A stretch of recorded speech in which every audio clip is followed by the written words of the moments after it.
I murdered someone. I don't mean I killed someone. I didn't run someone over with my car. It wasn't an accident. I deliberately murdered someone. You have no idea how liberating it is to type that. I wish I could tell someone. I can only imagine the thrill of looking someone in the eye as I tell them. But I digress. I've always been a curious person, and like many people, at least I think many people, I often wondered what it would be like to murder someone. I wondered what it would look like, what it would smell like, what it would feel like, and more importantly, what I would feel like afterwards. These thoughts started becoming more and more prevalent, and the more I thought about it, the more frustrated I would get because I would never know. Last I checked, you can't use curiosity as an excuse for murder. There are consequences. But what if there weren't? There are only consequences if you get caught. Do you know how many murders go unsolved? According to my research, over 6,000 a year, or almost 40% of murders. That doesn't include the thousands of missing person cases that could be murder. Those are actually pretty good odds. That means there's a good chance of not getting caught. And not getting caught means no consequences. Naturally, this got me thinking of how to not get caught. I've watched numerous crime shows on TV and have always thought that they show how to get away with everything, but I knew I needed more information. I started researching actual murder cases and looking at how people got caught. What was it that gave them away? Luckily, I knew enough before doing my research that I shouldn't be doing it at home, or typing this at home. Did you know that most libraries have computers with internet access? And there are a lot more libraries than you think. Sure, it might be a bit of a hassle to drive all over, but I knew that commitment could keep me free. My research led me to realize that in most cases, the evidence leading to someone came from the dead body. So that meant I would have to properly dispose of the body. However, there were plenty of cases where bodies were searched for and found. What if I could eliminate the search? If nobody was missed, there wouldn't be a search. But who wouldn't be missed? Did you know that homeless people frequently visit libraries? That was a pleasant revelation. If someone had no family, friends, or job, there wouldn't be anyone to miss them. This meant I would have to delve into the world of the homelessness. Fortunately, I live close to a large city that has a considerable homeless population. I know it sounds sick and twisted, but it felt like I was on a safari expedition. I had to observe their behaviors, what they did, where they went, how often they interacted with others. I could have done a National Geographic documentary. Sure, it was tedious and time-consuming, but it helped me find him. I found that a number of homeless people live in groups. I will resist the urge to call them herds. That wouldn't work for my purpose since it would be difficult to get someone without being noticed. Plus, there was a small possibility that someone would be noticed as missing. There are a number of homeless that live on the streets, but again, it would be hard to get someone without being noticed. Luckily, there are a number of small wooded areas scattered throughout the city where a number of homeless people sleep by themselves. Those people seem to be the true outcasts. Over time, I noticed that they hardly ever interacted with anyone else and never spent much time in the same areas. They were completely unnoticed. Since I would have to be moving a body, I figured I wouldn't want someone that was big, bulky, and heavy. My guy was definitely on the small side. After watching several wooded areas, I spotted him and started following him. He went to different areas of town each day to look for handouts and never went to any of the local shelters or food banks. He was perfect. Nobody would even realize he was gone. Now, I just had to find where he slept. Looking back, I realized that several aspects of my life had prepared me for this. I grew up in the woods and had military training. This allowed me to be comfortable in the woods. moving without being seen or heard. This allowed me to find his shelter, where he had a sleeping bag and some bushes. I even watched him as he slept one night. Do you have any idea how exhilarating it is to stand over a stranger as they sleep, not knowing you're there?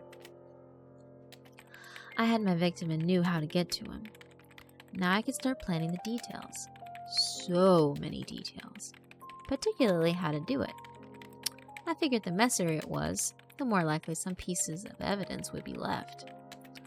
As much as I would love to see the spray of blood, I knew that was way too messy to deal with. So I settled on strangulation. That would still give me the sensation of murdering someone and allow me to feel their life slip away. I still had to determine how to transport and dispose of the body. Once I had all the details worked out, all that was left was deciding when to do it. During my research, I was able to determine that rain wreaked havoc with crime scenes, and so I would be patient. Fortunately, I didn't have to wait long for rain to come. It was a dark and stormy night. Sorry, I couldn't resist the cliche. It was a dark night, but it was sprinkling. Hardly what you consider to be a storm. I ventured out for what I knew would change my life. I had a small backpack that contained materials I would need. Duct tape, rope, plastic drop cloth. All bought at separate locations and paid for with cash, including the backpack. Watched enough shows to know about receipts. I always thought the cliche about your heart pounding so loud that you worry about it being heard was an exaggeration. I can tell you that it's not. That's exactly how I felt as I moved through the woods. The closer I got to his shelter, the louder my heart pounded. Once I was inside of him, I had to stop. I did my best to calm my heart and slow the adrenaline running through me. I didn't want to rush this. I made sure to stay far enough away so that any noise I made while getting my materials ready wouldn't disturb him. With the rope in my back pocket and a piece of tape ready, I started moving closer to him, eventually straddling over him. I had planned out my movement and gone over it in my head numerous times, but was certain that something would go wrong. So I was extremely thrilled when I was able to drop to my knees and pin him in his sleeping bag while slapping the tape over his mouth in one motion. Seeing his eyes flash open and fill with fear is a sensation that just can't be described. I watched his eyes fill with even more fear as I pulled the rope from my pocket and began wrapping it around his neck. I had put some thought into how to strangle him and came up with a way to be able to go about savoring the moment. I was able to wrap the rope so that I could pull on it while sitting on his chest for maximum leverage. I've heard stories and tales, but once I got the rope in place, I began pulling. Anyone who thinks strangling someone is quick and clean is absolutely wrong. It takes a while. And messy. The body excretes all sorts of stuff as it dies. I'll spare you the details, but it does not smell pleasant. And that's with the help of a sleeping bag containing it. Experiencing the will to live wasn't something I had thought about, but it was an amazing experience.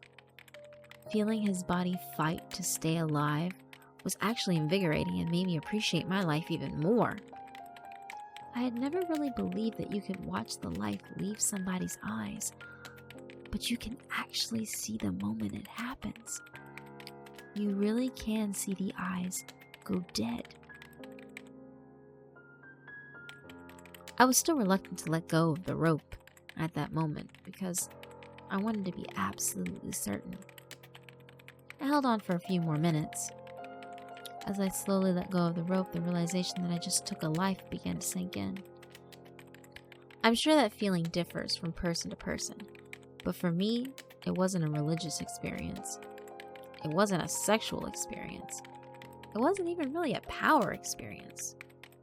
I actually felt Relief? From what? I have no idea. That is probably the best way I can describe it. Again, I know there's stories about savoring the moment, but I figured the longer I was there, the higher the risk. I removed the rope and the tape and put them in the backpack as I pulled out the plastic drop cloth. Having the body in the sleeping bag certainly helped with wrapping it. Not sure I can say him anymore at this point. The cleanup was surprisingly easy, thanks in part to the sleeping bag. Once the body was wrapped, I was able to look around the area. There would still be signs that someone had previously slept there.